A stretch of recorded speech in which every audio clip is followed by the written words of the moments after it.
রবীন্দ্রনাথের মধ্যে আমি এই সান্ত্বনাটা পাই যে ওর মতো সর্বংসহ লোক প্রায় কেউ নেই। একটা লোক যিনি তার ব্যক্তিগত জীবনের শোক দুঃখ বেদনার আড়াল করে রেখেছিলেন, বুঝতে দিতেন না কাউকে। দু একটা ঘটনাও তো আছে। যেমন একটা ঘটনা আমি পড়েছিলাম, সেটা হচ্ছে যে একদিন রাত্রে উনি শান্তিনিকেতনে হঠাৎ ছাদের উপর দাঁড়িয়ে অন্ধজন দেহ আলো মৃত দেহ প্রাণ গাইছেন। হ্যাঁ, এবং বারবার গাইছেন। 3-4 বার গাইবার পর তারপর যিনি শুনছিলেন, তার নাম বলছি না, তিনি লিখেছেন পরদিন খাবার মানে সকালবেলা ব্রেকফাস্টের টেবিলে বলছে, আচ্ছা কালকে অতক্ষণ ধরে একটাই গান গাইছিলেন কেন? বলেন, একটা সন্ধেবেলা একটা খুব দুঃখের খবর শুনলাম, শোনার পর মনের মধ্যে বড্ড কষ্ট হতে লাগলো। ওই গানটা বারবার করার পর সেটা সরে গেছে। তা যিনি খবরটা দিয়েছেন তিনি ফুট নোটে লিখেছেন যে ওর ছোট মেয়ের বিবাহ বিচ্ছেদের খবর উনি পেয়েছিলেন। আচ্ছা, এর সত্য মিথ্যার দায়িত্ব আমি নিচ্ছি না, কিন্তু ঘটনা হচ্ছে যে জীবনের চরম দুঃখের সময় গানের মধ্যে দিয়ে তার মক্ষণ। কিন্তু উনি পান আর না পান, আপনি তো পেয়েছেন। আমি তো ছাত্রীই পেয়েছি। আমি ওই লোকটাকে তো চিনি, যে লোকটা আমার রবীন্দ্রনাথ, কেন আপনাদের কারোরই রবীন্দ্রনাথ না। কারণ আমার কাছে তো রবীন্দ্রনাথ বা রবীন্দ্র রচনা বলে সাজিয়ে রাখা রবীন্দ্রনাথ নয়। আমি যখনই ভাবি যে এটা খুব দারুণ কথা বললেন আপনি, খুব অব্যর্থ একটি উক্তি যে রবীন্দ্রনাথ আপনার কাছে সাজিয়ে রাখা রবীন্দ্রনাথ না। এবং ভাবুন যে উনি সেই অসুস্থ রেণুকা, তার মেজ মেয়ে, তাকে নিয়ে গেছেন আলমোড়ায়, যদি একটু শরীরটা ভালো হয়, মানে যক্ষা রোগ সারে, তখন তো কোনো ওষুধ ছিল না।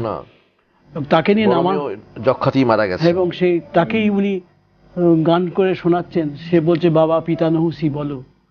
তিনি পাখার বাতাস করছেন, এবং যখন ডুরিতে করে তাকে নিয়ে নামা হচ্ছে পার্বত্য ভূমি, রবীন্দ্রনাথ সঙ্গে সঙ্গে নেমে আসছেন তার সঙ্গে হেঁটে। এই রবীন্দ্রনাথ তো আমার রবীন্দ্রনাথ। এর কাছ থেকে আমি যা ভরসা পাই, সাহস পাই, আর ভাবি যে সব রকমের জীবনের দুঃখ, আমিও তো একটা বৃহৎ পরিবারের সন্তান, এবং আমাদের বাড়িতে তো দুঃখের কোনো শেষ নেই, মৃত্যুরও কোনো শেষ নেই। অনেক মৃত্যু আপনি অনেক মৃত্যু দেখেছি এবং দেখতেও অনেক প্রিয়জন চলে গেছে। এখনো তো আমার দু একজন দাদা রয়েছেন বেঁচে, এবং অনিবার্যভাবে তাদের মৃত্যু আমাকে যদি দেখতে হয়, শুনতে হয়, এখন তো আর দেখা যায় না। তখন ভাবি যে রবীন্দ্রনাথের ভাষাতেই বলি, তাই বলি, দীর্ঘ আয়ু দীর্ঘ অভিশাপ।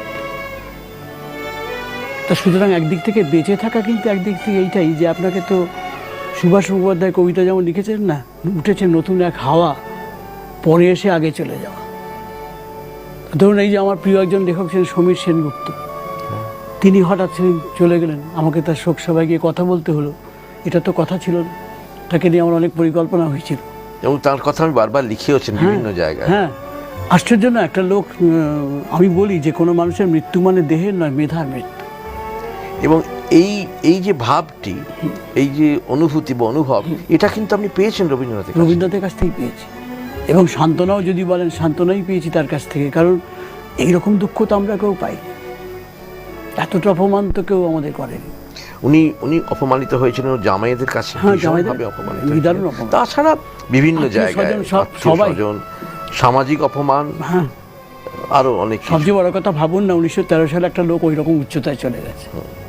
সেই লোকটাকে কত লোক আঁচড়েছে, কামড়েছে, বুঝতে পারছেন না, নেপথ্যে কত তো তার কানে যেত, শুনতেন তো সবই। এবং আমার কাছে রবীন্দ্রনাথ হচ্ছেন সর্বংসহ রবীন্দ্রনাথ। এবং মনে হয় ওই সেই জব্বা টব্বা পরে যতই ঘুরুন আর যাই করুন, যতই আমার মুক্তি আলোয় আলোয় বলে হাঁটুন রাস্তা দিয়ে, ভেতরে যে ভয়ানক কষ্ট, সন্তাপ গানের মধ্যে খুব আছে। কিন্তু আমি এখন সেই গানগুলো খুঁজছি, যেখানে সেই গানগুলো আপনার বিশেষ প্রিয়। হ্যাঁ, সেই গানগুলো খুঁজছি এবং ভাবছি এখান থেকে রবীন্দ্রনাথকে আরেকবার খুঁজে দেখা যায়। একটা যে কোনো গান যদি বলেন আপনি অন্তত। এই আমার যেদিন ভেসে গেছে চোখের জলে, এই গানটাই ধরুন না কেন। এরকম গাইতে ইচ্ছে করছে, গাইতে ইচ্ছে করলে তো গাইবো না, হচ্ছে না। কিন্তু এই ধরুন অনেক এরকম গান আছে। আমি এখন খুঁজে খুঁজে খুঁজে খুঁজে রবীন্দ্রনাথের সব গান খুঁজি। রবীন্দ্রনাথকে এখন অন্যভাবে আমি দেখি। যেমন ধরুন মাঝখানে রবীন্দ্রনাথের গানের গীতবিতানের মধ্যে আলো বিষয়ক গানগুলোকে খুঁজলাম। হ্যাঁ, কিছু গান খুঁজে পেলাম যে ধন্যতার বলতে আছে গানের মধ্যে। জগতে আমার আনন্দযজ্ঞে আমার নিমন্ত্রণ, কারোর নিমন্ত্রণ হয়নি, ওরই হঠাৎ হলো। ধন্য হলো মানব জীবন, এই অলক্ষিত একটা আমন্ত্রণ ওর কাছে কোত্থেকে এলো? কারোর কাছে তো আসেনি। এত গীতিকার এত গান লিখছেন, এই আহ্বানগুলো তার কাছে কোথা থেকে আসতো? আহ্বান আসিল মহোৎসবে বলে গান শুরু করলেন। এরকম দেখার চোখ, এরকম বোঝার চোখ, এতটা অনুভব আমি কোনো বাঙালি গীতিকারের মধ্যে কখনো পাইনি। আর একটা কথা বলবো, কিন্তু এই রবীন্দ্রনাথ আপনার হয়ে ওঠেন কিভাবে? আমার রবীন্দ্রনাথ কি জানেন, একটা ভালো হয়েছে কাজ, সেটা হচ্ছে রবীন্দ্র রচনাবলীর যে পশ্চিমবঙ্গ সরকার এডিশন গতবার বেরিয়েছিল কয়েক বছর আগে, তাতে রবীন্দ্রনাথের গানগুলোকে কালানুক্রমিকভাবে সাজানো হয়েছে। আপনি ভাবলে অবাক হবেন, আমি সঙ্গীত জিজ্ঞাসু হিসেবে বলছি, লালন ফকিরের গান যদি পড়ি, কোনটা কোন বয়সের লেখা বোঝা যায় না। রামপ্রসাদের গান যদি পড়ি, সাধনা কোন স্তর থেকে কোনটা লেখা বোঝা যায় না। বুঝতে পেরেছেন? এমনকি আমাদের অত্যন্ত চেনা লোক, আমাদের সময়ের লোক, নজরুল ইসলামের গানের কোনো কালক্রম নেই। একটা গান শুনলেন, খুব ভাল লাগলো, ঠিক কোন সময় লেখা, কোন বয়সে, বুঝবার কোনো উপায় নেই।